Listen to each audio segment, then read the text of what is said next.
think an important part of a mission is that there's moments of disappointment.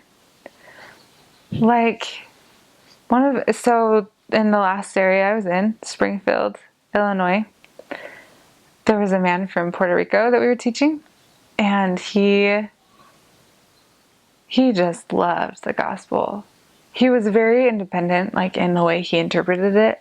And so sometimes he'd kind of like put it into his own words, and we were like, that's not quite it. And it took a while to help him understand the basic doctrine without any of his past ideas from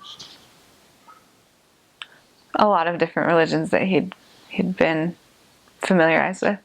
So anyway, he had this journey of conversion and read the Book of Mormon and like prayed about it and wept over it because of the strong impression that he felt and like the connection with Heavenly Father. And then he was baptized. So there's that whole like journey. And then it was interesting to like come home right after that and to hear that he'd stopped going to church. And so I gave him a call because he's still my investigator. These people are meant to be part of my life forever. And I've had conversations with him over the past months.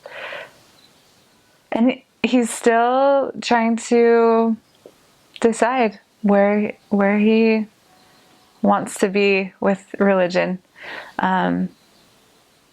He just had some experiences that offended him at church, which is really common with the converts. They need a lot of support and a strong belief that this is the only true gospel.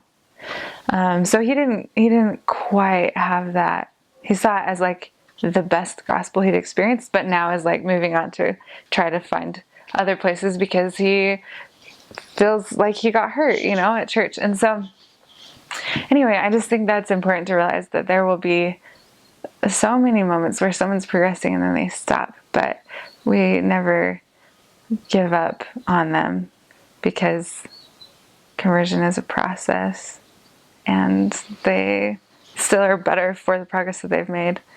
There was this time we ran out of miles.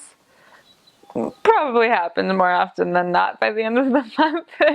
So my companion and I planned out the next 3 days with walking. And I just remember how funny it was to be just everywhere walking. And we started to get to know people better that way because they would be out on the streets or driving and they'd say hi to us, but then they'd introduce us to their friends if they were walking or stop while driving and say hi. And I just remember it being really fun to have. I mean, at first that's something that you could maybe complain about, but everything seems like a blessing with the opportunities that God gives us. So everything works out